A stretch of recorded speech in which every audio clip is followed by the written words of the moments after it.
Curated conversations. Curated conversations. Curated conversations. Curated conversations. Curated conversations. This is CreativeWorks. Curated conversations. All right. Welcome, everyone. I am Linda Cameron, and I would like to invite you to Curated Conversations, brought to you by CreativeWorks and Joe's Movement Emporium. A few words first about CreativeWorks. We are an art-based workforce development program serving young people in Prince George's County between the ages of 17 and 24. And our mission is to train and prepare emerging artists to take their creative place in the world of art. If you would like to support our amazing young artists, please visit our website, Joe's Movement Emporium, or visit us on one of our social media platforms, Facebook, Instagram, or Twitter.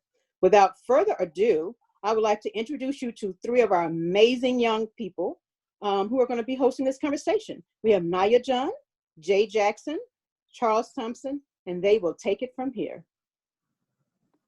Hello, everyone. My name is Naya John, and I'm a student at the University of Maryland, Baltimore County, where I am studying theater design and production with a focus on lighting design. I'm also a creative worker and excited to see what the future holds. Hello, my name is Jay Jackson. I'm a senior at Northwestern High School, as well as a theater student at the Jim Henson Visual and Performing Arts Academy. I'm right now going through the process of auditioning for colleges to pursue my desired career in the theater arts. And hey everyone, I am Charles Thompson, a visual communication graphic design major at the Prince George's Community College. Currently a creative worker, gearing up for the showcase February 4th. Please go watch that. It's on the Joe's Movement Emporium and CreativeWorks YouTube. But now I'm going to take time to introduce our special guest, Jerrell Leeper. He is a 2015 North Carolina A&T graduate, now serving as the producer, audio operator, and engineer for WJLA's The National Desk.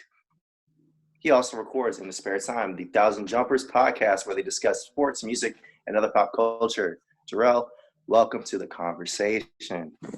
It's good to be here, man. I'm definitely honored. That was a really good introduction of myself, so I'm humble, and yeah, let's get to it. Alrighty, so Jerrell, you attended an HBCU. Do you think that attending A&T gave you more opportunities to work in your field?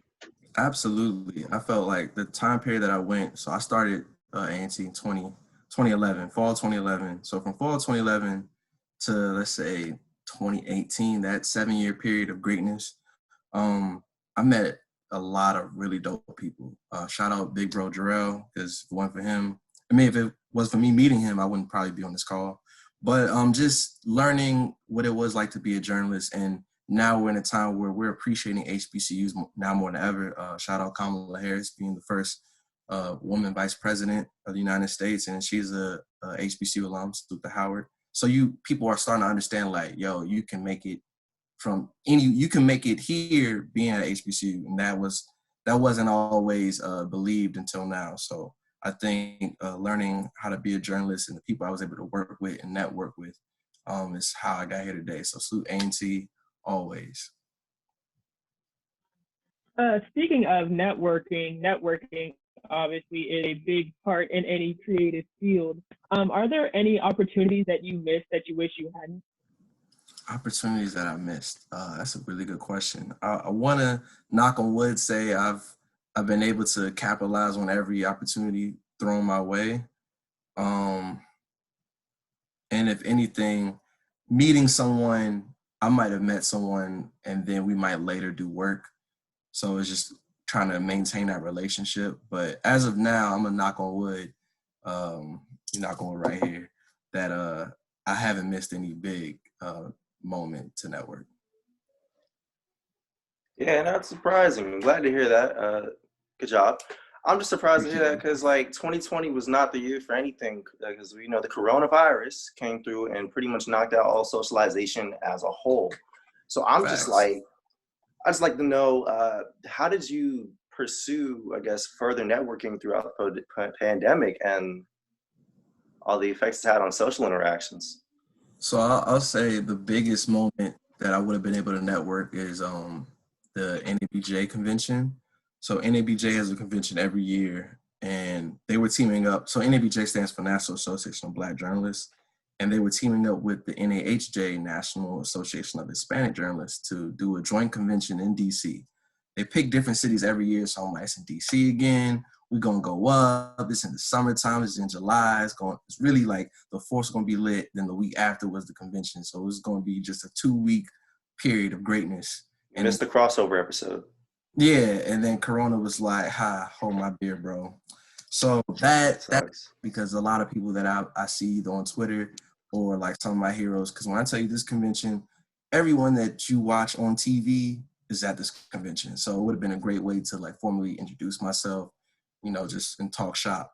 So that didn't happen. That kind of sucked. And then they was virtual this year, so won't be going to that. So hopefully, if the world's in order, Vegas, holla at your boy 2022. But that's to be continued. In terms of me networking, yeah, social media. There's a Facebook group where it focuses on digital journalists, and like every blue moon, they may do a follow blast. So I'll follow people, they follow back, and we might just see each other on the timeline, whether it's funny tweets or wild stories going on. And then for me, people like tapped into my Instagram, and something I like to do is post like stories, like polls, just to get people talking. One of the more controversial ones when you do food is Bojangles or Popeyes. Popeyes is the clear answer for the record, but I get a lot of traction when I post that. So post material like that. I mean, the traction is warranted because on the record. Bojangles is better than Popeyes. Bro, you smoking crack. Respectfully, like, nah. Oh, okay, well, I'll respectfully take my crack, and I will not take it back. I mean, I'll say this. Going to school in North Carolina, because Bojangles was founded in Charlotte, I've experienced Pete Bojangles. And I will say Bojangles in the South is way better than the North. And their biscuits are better. The Bowberry biscuit, yo, it's slap, for sure. How more than slaps, it's there's no politically correct way to say that. It does more than a slap. The Bowberry biscuit has its hands registered. Its hands are registered. They are rated E for everyone, and they are registered. And I've definitely got a 2-hit combo for sure. But I will say, you ever go to New Orleans on Canal Street, go to Popeyes, and it's a life-changing experience. I have a friend who is a big Bojangles advocate, and we went to NABJ 2017. So it was like, let's go to Popeyes. We're in the Mecca, we're in Louisiana, let's go. And I'm sure everyone who will watch this has seen the SpongeBob episode where Squidward tried the Krabby Patty for the first time. And I had that look. I'm like, I should have recorded it. That's my only regret. And I looked at it. I was like, say it. And he was like, this Popeyes is better. I was like, no. They're all better. If you experience peak value, like the Popeyes is clearly the best. Clearly. Well, we'll see about that. Hey, if I'm in New Orleans and you're in New Orleans, I will personally take you there and pay. Okay, I'm gonna hold you to that. Pay for your food, and I just gotta record you because I need that stamp of approval. So that's just for the record. And if I'm lying, Lord can strike me right now. Okay, well, we will get to that. We'll see what happens. Right, a lot of stakes going on. Let's bring it back. Social media. You talked about social media. Since your time graduating from A&T, technology and entertainment have changed a lot. How have the skills that you learned in college been relevant, if at all, to what you're doing now? So I would say when I was in college, it was kind of the beginning of the digital journalist era. That really wasn't a thing 15 years ago. So I was learning how to be professional and efficient on social media platforms like Twitter, like Instagram, like Facebook, and even LinkedIn. And I think fast forward now, like an example would be of like how to properly tweet a live event and be able to make it into a story. So the Capitol riots that took place and how everyone was on social media giving their opinions, I was able to like log that and just see and able to shoot it to like the producers like, hey, yo, you see this? They weren't even showing on like CNN, the news that was hung up on the West Capitol.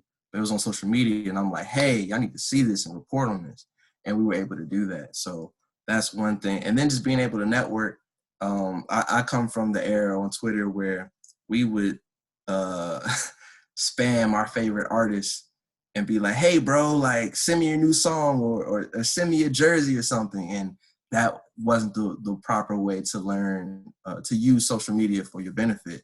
So being able to strike a conversation and be engaging, like I was mentioning with the polls, whether we talk about Popeyes, Bojangles, or whatever. And I'm able to use that now to curate an audience. It's one thing if you're on my page, but if you come into my page, oh, Jerrell's going to post something and he's going to start a dialogue, and that's how I'm able to do it.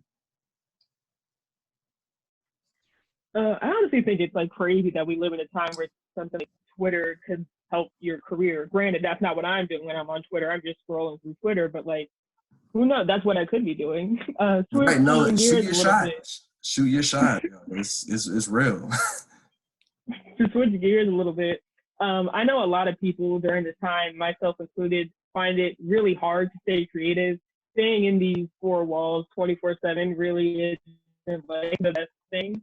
So my question is, how do you stay creative during these times, and what advice would you give to others who might be struggling? What I was able to do, I definitely read some books. I read probably more this year than I have in a long time. I was reading books like Rich Dad, Poor Dad. I read shout out to my homie Malik Obi. He wrote a biography through Gogo, and I thought that was really cool. I read there's another book that I read, and it's escaping me, but it'll come to me. Oh, Adrienne Bankert. She's a reporter for ABC National. You see her like on Good Morning America, and she wrote how to use kindness to your advantage. So those were some of the standout books that I was able to read over the past year. And just really being able to, I'm a big biography guy. So reading people's stories and how they were able to get from, point A to point B, from nothing to something is always dope. And then when the pandemic first started, it was around Lent. So one of the challenges I stumbled upon that my girlfriend and I were doing was like every day I do something different. So like Monday, no meat, Thursday, no social media. But like Tuesday was, no texting. I don't really text like that anyway. Maybe like a good morning or like, yo, bro, I need you for something. So I was like, I'm gonna use Tuesday. I switched it. I was gonna call someone that I usually don't talk to in my day-to-day. And that was cool, man. Whether we were catching up on old times, we were talking about our mental health and how we're able to get through the pandemic, and also talk about the future, like what we're planning when the world opens up, where we want to go, what city we think would be dope, or what business ventures to look into. So that's really how I was able to kind of stay sharp. And I would recommend reaching out to people, read, write in a journal. I like documentaries. And the Jordan documentary was a huge, huge plus during the pandemic. So watching that, looking forward to like, yo, Sunday we got basketball. Like, I'm watching Jordan. He gonna do his thing. It's gonna be great. Are they talking trash and all that? So that's how I was able to. So if you find your niche, and definitely running. I definitely was doing a lot more outdoor running too. So exercise as best you can. There definitely were ways to do it. You just gotta find what you like to do and go with it. Yeah, definitely. Thanks for all of that advice, because I hadn't even considered picking up a book during this entire chapter of the world. Like, the only thing I've been reading is comments on my social media. But on the topic of listen, they're good. They're good comments. I garner all positivity. It's all good vibes I'm with over that. here. All good vibes. Okay, some bad vibes, balanced vibes. But on the topic of, I guess, biographies, a lot of aspiring artists that garner a career, they have that like a spark of joy, that lightning in a bottle, that this is what I want moment in their life that really pushes them to pursue what they want to do. What can you say was your moment in your life? Like, where would your biography start? It would probably start in front of my TV screen at home, and if you cut on the TV, it's probably SportsCenter, NFL Network. That's to this day. I could watch sports all day. I could know the highlights, know how they're about to call it, and I'm still watching. That's probably where it started. And then I was able, as a kid, like sports, that was my passion, and like understanding like stats and being able to read a whole book, and I would memorize the stats and be able to spit it out to you in 30 minutes. Like that's what I was. And I could still haven't like exercised that muscle, but I'm probably sure I can do it. Maybe longer than 30 though. But a moment where I knew this was the moment for me. There's a couple moments for real. But I would say the first moment was getting placed in the A&T Register and in a South African magazine the same day. That was pretty dope. Just to say like, yo, I'm really out here in the world. Like you can Google me and like that magazine will come up.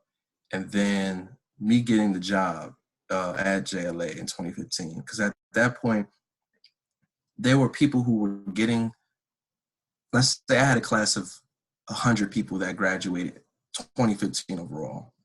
And a lot of people like didn't get jobs in the field. And I was like, yo, we didn't just blood, sweat, and tears over these past 4 years for me to not get work, for this, or waste my parents' money. And for me to get that job was one of those like, I really did it. I remember posting on like Facebook and Instagram, and people were like, yo, man, I'm proud of you, bro. And that stuff meant a lot. And I remember someone saying, yo, you like one of the first to really do it. And that inspired me. And I was like, wow. So I think that was one of the moments where I felt like I was on the right track. Wow, that sounds so great. So you work with like a radio station. If you could go back and change your majors that would help you better in your field at your job right now, would you? And if you would, what would the major be? Nah, I definitely wouldn't change it. I think I was meant to do journalism, electronic media. I probably would maybe taken maybe one more radio class from when I was working at Sirius. But I think those classes, it helped shape me into who I am, both as a person, both personally and professionally. I'm thankful for that.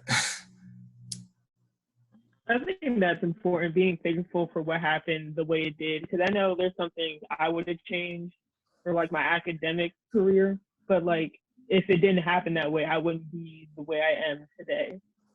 Going back to the question, I know you said before that the way you network in journalism and stuff has changed, obviously, because of the pandemic and us not being able to be social. What changes do you think will stay permanent once things go back to quote unquote normal, or if they go back to normal? That's a good question. What changes just in the journalism world? Like, yeah, like within anything like journalism or anything creative that's changed for the pandemic. There'll be a lot more Zooms and Skypes. I think that'll be acceptable. I think that was kind of like taboo to do like interviews and stuff through Zoom or Skype. They're like, oh, the quality is down. But now it's more so like, the quality can wane, but as long as the message is good, we're going to run with it. So that is a big thing. I think, let's see, us using Zoom, Skype. I think that was probably the biggest change, is this way more utilization of that. Because for me at my job, like our hours are pretty much the same. Nothing has really changed in that regards. Probably socially distanced in the control room, just so everyone can have their space. But yeah, I think that's the biggest change, is just being able to utilize Zoom and Skype way more, and that being acceptable. And that was a good little nugget you left on the table there, just saying that the quality can wane if the message is there. That's something that I never really considered, but I always thought of. But I guess my real question for that is, with journalism, the entire field is based around, always adapting to current news coming in, since, news is always happening. It's always around us. Yep. However, sometimes you can't prepare for everything. Sometimes things have to happen and the adjustments need to be quick. They need to be rapid. I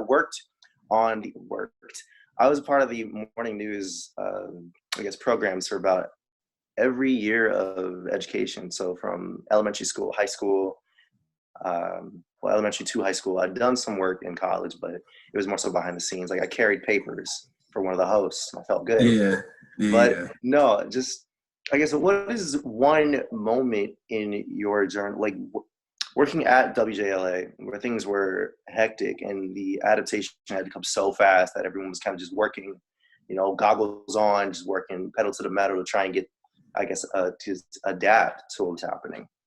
Okay, so I got two for you.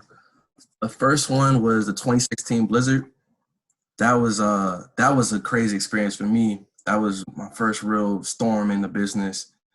And they put us in a hotel. They paid for it, so I was like, I bet, I get to be in a hotel. They paid for it. Okay. That was cool to me. And we got paid, so I'm eating the finest that they had to offer. Yeah, that was a dope time. I didn't know hotels had Popeyes. This hotel didn't have Popeyes, but getting room service and stuff, that was pretty cool. I will say that we were working 12-hour days, but we knew we had to do that to keep content because everyone's in the crib, they can't go anywhere.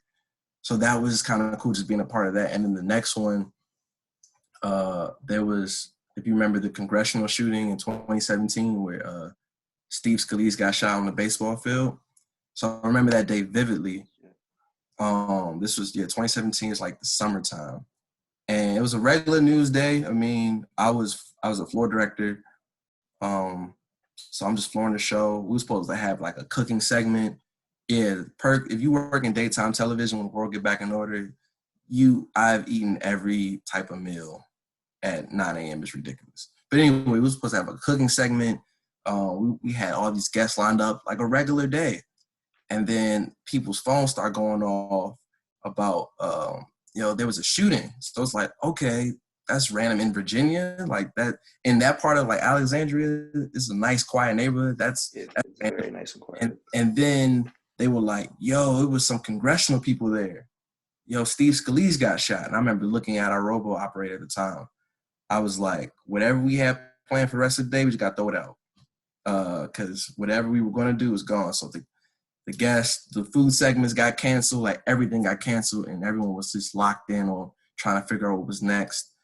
We had our meteorologist actually was walking his dog, and he noticed like all the commotion. So he was able to give us a live account of what was going on in his neighborhood. We probably didn't leave work. That probably happened at like 7 a.m. We didn't leave work till like 1:30. So I made a little extra money that day. But yeah, that was wild. That was a wild time for sure. Wow, that's just so crazy. I remember when that happened too. Just wow. Yeah, being a part of that was definitely different. Yeah. So with your positions that you've worked over the years, have you ever worked in a position where you were one of few or even the only person of color on a project? And if so, what was that like? At JLA, I'll say I'm fortunate that there's a lot more color than the average newsroom. The lead director at the time was, for most of my tenure, was Black. The production manager, she was Black. Half the producers were Black. So I got to experience a lot of different diversity. So when it comes to news, I've been fortunate. Now I'll say when I worked in radio at Sirius XM this past year, there was 4 of us, 4 Black people out of a team of 10. But on the shift that I worked, it was really only me and another associate producer. So that was cool. For the most part, it was fine. Nothing, I guess, bad or whatever. As long as you do they were people that didn't necessarily care about color, as long as you got the job done. And being able to get the job done is what mattered most to me and to them. So being able to do that, we were able to have a solid relationship.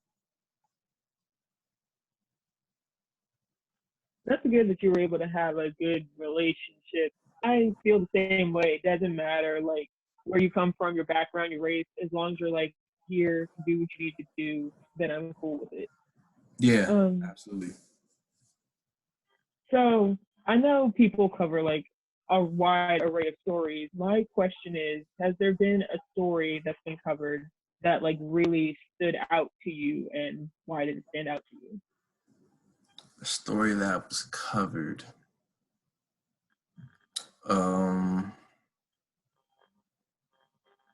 that's a good question. We have, like, I think in news, there's weather, traffic, sports, right? That's local TV, and then you'll have like what's going on. Actually, nah. Let me get candid. A story is not really. I mean, we all experienced it together. It was when Trump won in 2016. So covering that process that whole year, because my first year I got the job in October 2015. So I think he announced later that or a little bit earlier. So I got to see his whole campaign. And it's one thing, you know how you might watch TV and you might see someone say like, yo, that was stupid. Like, I can't believe he or she said that, or they said that. And for me, I was miking those people up. So I'm having casual conversations of like, hey, how you doing today? Oh, I'm good. Yeah, I think Trump should be president. I'm like, I just talked to you and you weren't giving that energy. Like, what?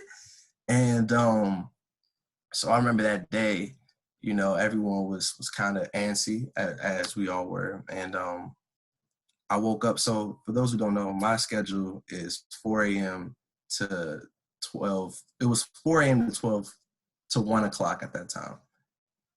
Yeah, definitely early morning grind for real. I get up at 2 a.m. Every day, pretty much. And that day I got up, it was like 1:45. And my father, he was like, "There's no way Trump's gonna win." And I was like, "I got a weird feeling, Dad." And I woke up, my phone, and it was like President-elect Trump. And I was like Steve Carell from The Office. I was like, no. And I'm just yelling, like, this is at 1:30 in the morning. And I'm like, no. And for me, I never watch the news before I go to work. Cut on CNN, he had just finished his press conference. And I'm like, dog, oh my gosh, he really won. My group chat, they're pissed. I wanted to call out of work, but I'm like, they're gonna know why I called out, so I have to go to work. That was the quietest ride I ever had. And honestly, that day it's crazy, that day I was able to meet Simone Biles and singer Joe that day. They came at like 8:30. So from 4 a.m. to 8:30, it was weather, traffic, Trump. And we were just all like in a daze. Like no one really said good morning. It was just like, yo, we here, bro. Like, and that day is the only day I've ever gone day drinking with my coworkers. Like we usually go maybe on a Friday after we get paid. It's like, yo, man, let's go to a bar, let's kick it. We went on a Wednesday. It was like, hey, we got to drink. I was like, yeah, we need to go, because that was like living in the Matrix. Like, bro, did that just happen? And you keep seeing it. There was no sports. There was no fun story. It was literally like he won and we're in packages. And you're just like, dog, he really won. So yeah, that day, the worst day I've had in television, by far. Yeah, no, like that. Man, okay, it's weird just hearing about other people's Trump experiences when at the time, like a lot of my generation, we weren't old enough to vote yet. So here we were, like it was a Wednesday, like you said. We woke up, it was like, oh, maybe he didn't win. No, we go to class. Every TV was showing that he was winning. Nobody could believe it. Yeah, it was a quiet win. It was a quiet day in news. It was an even quieter day in the halls of Charles Herbert Flowers High School. Hey, Flowers, Yeah. what You thought I up? wasn't going to sneak it in there. Yeah, But yeah. speaking of dealing with Trump personalities in newscasting, I guess I would relate it to a personal story of mine. I worked in a online radio studio, Everlasting Life, and one of Okay. our hostesses, our guest, who hosts the show, she is also a Trump supporter. So I can empathize with having to deal with their personalities in a professional setting, because you never see it coming. With her case, she was very nice, person of color. She's very nice to me. Of course, we had to do her over Zoom. I can't imagine why the hostess would refrain from coming in person to host a Trump supporter broadcast in a predominantly Black area. Just doesn't really click for me. I don't know why she would do that. But no, I can empathize with what you're saying. But I guess to bring it back,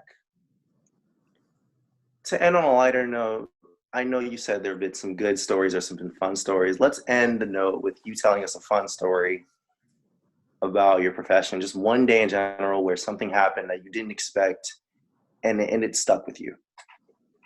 Okay, I got a good one. So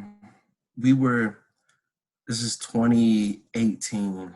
The 9 o'clock was from 4:24 to 7 a.m. Good Morning Washington is on ABC 7, and then when Good Morning America comes on from 7 to 9. Actually, with 7 to 9. So when they come on 7 to 9, we switch from channel 7 to channel 8, and 7 to 10 is where it gets fun. That's where we have the food segments. We might have special guests that come through to promote whatever they're promoting, or they're just in town. And the 9 a.m., they would do like chats of just topics you might see on Twitter, on social media, and they give their opinion on it. So they were noticing that a lot of their opinions were the same because it was all women, and they didn't have a male perspective or a youth perspective as well, because they all were like at least in their 30s. So I remember the producer was like, hey, we just had a meeting, and we're thinking about putting, PAs on the air, so be ready. And I'm like, all right, yeah, I'm gonna be ready. But I'm thinking like, they're not really about to do this tomorrow. So the topic that they were gonna do was like millennial words and like what they mean. I was gonna be the translator. And I didn't know. And it was like, I didn't tell many people I was gonna be on because I didn't know if I was gonna be on. And when I saw, we have a guest sheet every hour. So like, let's say 7 a.m., be like, all right, Charles Thompson at 7:15, Jay Jackson at 7:35, and Nia John at 7:50, right? Like, that's your block where you're like, all right, he's gonna come in, he's gonna talk, whatever. 9 a.m., it said Jerrell Leeper, and I was like, oh, snap, I'm gonna be on TV. Like, and then they was like, did you tell your friends? And I'm like, nah, but I'm sure I'll get the video. And I got the BOTV, and they were like, what is like woke? Woke was one of the words. What was another word they used? Just like young, phrases that we may speak on a day-to-day basis, and it like blew up. So like that, and from that moment, I was getting on TV like on a weekly basis, and I'm like, oh, like stuff is crazy. So that moment, and then the other one, I'll do this one. I was talking to one of the producers, and they were like, yo, what you doing with your girl for Valentine's Day? And I'm like, nothing. They're like, what do you mean nothing? I'm like, our anniversary is a few days before, so we're gonna do the Valentine's Day stuff on our anniversary. So she's not getting a Valentine's Day gift? No. Like, and they was like, you don't think that's weird? And they were talking to other people, and they were like, we're gonna put you on air to talk about it. And I was like, okay. And then she hit me up, was like, yo, I need pictures of you and your girl. And we're just starting. Like, this is like our first year in our relationship. And I'm like, yo, like, there's no going back. Like, not saying I was wild or anything, but I'm like, yo, she about to be on TV with me. And I kind of hinted at my grandma that I was going to be on. So she was the only person I saw. And my heart dropped again, like, bro, I'm really about to be on TV and talk about my girlfriend. Like, bro, on Valentine's Day.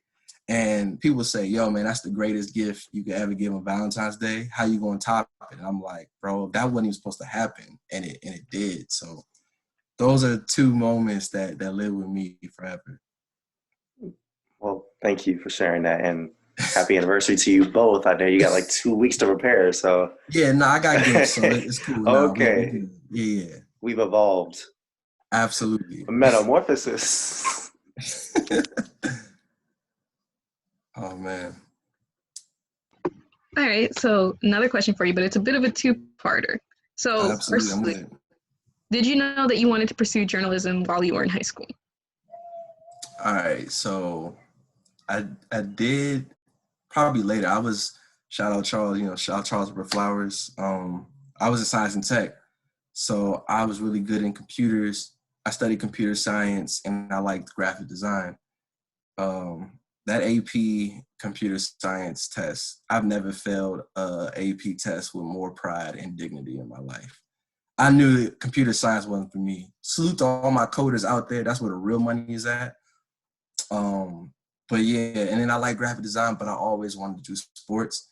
And I was never able to take the TV production class because of my schedule with science and tech. So I was never able to take it. So it was one of those things where when I told my dad that's what I wanted to do, he was like, "You never talked about journalism before."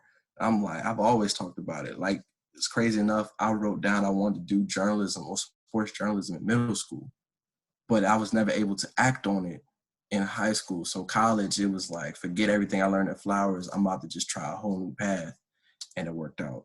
So yeah.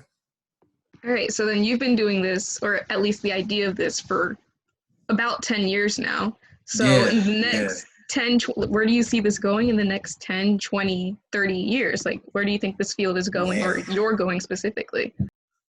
This field, I think, let me speak on the field first, I'll speak on me. The field itself is going to be way more digital.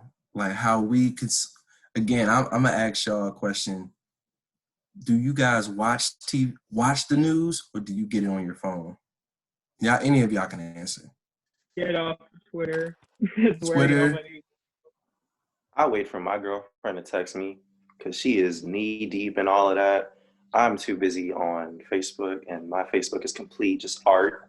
Like, just maybe somebody will share a Trump tweet, but it's all art. So yeah. So in that regards, as the older generations, Generation X and the baby boomers, as they transition, like we're consuming media through our phones. Like we get the updates, the alerts, and I think journalists need to figure out how to capitalize that, or like how we watch television is changing.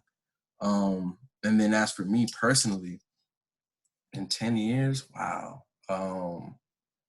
Hopefully I'm still podcasting and I'm able to use that as another revenue of income. And probably producing, because I'm a contributor now, so if I can produce, that would be really cool. And yeah, I think that's it. I don't know where. The thing is, I never wanted to do news in college. I was like, man, I'm gonna do sports because news is too depressing, and my luck, I'm in news and I can't escape it. Yeah, I don't know where I'll be, whether it's sports or news, but I want to end up producing somewhere and being able to create content, and be able to live off of it. Because this is free game of advice.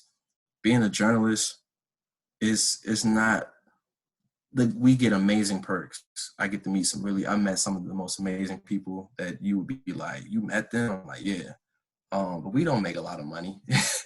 We don't make money in the beginning. Let me say that. Like, being a PA, I wasn't making any money. Now I'm okay. I'm still not like my engineering friends. They're like, yeah, we trying to be like you. I'm like, bro, y'all the ones making 6 figures. I'm not making 6 figures yet. I'm trying to get there. So hopefully in 10 years in our field, they're giving more money, because a lot of like internships, they're free. Where my friends, like I'm doing a free internship at Howard University. Shout out WJLA. My friends, they're doing an internship with Ford. They're getting real salaries. Like, there's a problem in that. Like, we need to get compensated. So hopefully in the future, we're getting compensated for our work. Yeah, that's all I got for right now. yeah, we do need to get compensated. Oh, you can jump in, Jay. Go ahead. Oh, sorry. Going back to when you said you met a bunch of cool people, give me your top 3 favorite people you've met in your career. Oh my gosh. Oh man, top three. All right. I was thinking about that today too. That's a good question. Um, so Jay, do you want me to give a top three like people that everybody knows, or like a top three of just me, or like a top three for the Black people for the culture? Because I've met people of Let's all do the culture. for the Do the culture. culture. It's almost Black History Month. Yeah. All right. So for the culture, um, who I want to look at my phone, but I'll say off top. I was able to meet I got to meet Lisa Ray the day for my birthday, and I was super geek for that. I got to meet John Witherspoon on a Friday too, so that was like real dope. I was like, y'all met Pops on a Friday, like that's hard, dog. Like, and I'll tell you this, and God bless his soul. He's the only person only of stature to come in with no like PR team or anybody. It was literally just him. And I remember he came in, he was sitting on the couch chilling. And my guy, Russ, who was the audio op, he had his headphones and he was getting to go downstairs. I'm like, yo, bro, you want a picture? He was like, why would I want a picture? I'm like, bro, look. He's like, oh, snap. You got me? I was like, yeah, bro, give me your phone so I can take this picture for you. That was really cool. And then I think that was something that was really dope that I'll cherish for the culture. I got to meet Dick Gregory, and we were his last TV interview. And I remember at that time, people were like, why we want to meet Dick Gregory? Why we want to interview him? I'm like, bro, like he's a walking body of knowledge. And like, are you serious? Like he's legendary. Like he's a comedian, civil rights activist, a lot of free game. And we met him and he was super cool. And a month later, he passed away. And I'm like, man, I got to really meet Dick Gregory. But I will say the biggest person I have a picture with just is culture. He's not Black, but everyone knows. If I had to say like who's someone that everybody knows that I met, I got to meet Alex Trebek. And that was really dope. That was really cool.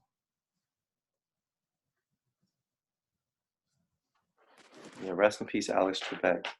What is an angel? What is a legend? Definitely. What is the new host gonna do in Alex's footsteps? But listen, we'd like to thank you again for joining us. I know your time is important, and I'm gonna give you our closing question before we wrap things up. I think to wind down here, you mentioned the podcast earlier, so we're gonna give you time to shout out the podcast. It's called 1,000 Jumpers, or is it 1,000 Jumpers? 1,000, 1,000. As long as you Google it, that's all that matters. The number 1,000. Podcast. I started that 2015. One of my closest friends from high school. Shout out again, Flowers again. We went to A&T together, so I graduated and he was still down there. I remember one day we talked. He was like, "We're gonna do a podcast." I'm like, "How are we gonna do that?" She was like, "I don't know, but you're gonna figure it out." Like, great. Now I have to figure out how we're gonna do a podcast. And I figured it out. We record through Skype. He's still down in North Carolina, so we still record through Skype. We put out episodes every week. We've had some people on, regular people. No, I don't know if anyone like super famous or anything, but we've done a lot. We talk sports, music, pop culture, and we have been shared all over the world, which I think is insane. I'm like, you listen. I remember a dude hit me. He was like, yo, when I was in Dubai, I listened to your podcast. And I'm like, you were in Dubai and you were listening to me? Like, what? That don't even make sense. So you can find this. We're on Apple, Spotify, Google, iHeartRadio, Stitcher, TuneIn, SoundCloud. And if you have an Alexa, you can say, hey, Alexa, play 1,000 Jumpers, and it should play us. So, yeah. I'm going to do that. I'm going to try that later. I just want to see what she does. You should try that later, and if not, I got to go and fix the algorithm. But, yeah, that's what that's great. And that has been Curated Conversation. I don't know about you guys, but I thought just all that was said was super duper awesome. Jerrell, thank you so much for your time. We appreciate it so much. Are there any social media accounts or websites we can find you at? Absolutely. You can follow me on Twitter at DapperJ, just the letter J, so DAPPERJ. On Instagram, it's the only Dapper J, because someone had the nerve to take Dapper J and they haven't posted in like 8 years, and it's frustrating. I'm never gonna get that name. Like he literally hasn't posted anything, and I'm like, he won't delete his account. It is what it is. So the only Dapper J on Instagram. LinkedIn, add me at Jerrell Leeper. Hit me up. If y'all hit me, I'll follow back. We keep in touch. I really appreciate you guys having me on. Big shout outs to the big homie, Jerrell, aka J-Real. It's weird calling another man my name. It's like, all right, so he just J-Real, and he knows me as Dap. But no, I'm definitely grateful. And if y'all have any other questions, like off air, y'all can hit me up. I'm not that important. I'll definitely respond back. And appreciate you guys. Thank you so much. If you guys are interested in supporting our amazing program of CreativeWorks, please visit our website at joesmovement.org or any of Joe's Movement Emporium's platforms. There's Facebook, Instagram, and Twitter, got all that. So thank you so much and have a good day. Curated Conversations. This is CreativeWorks. Curated Conversations.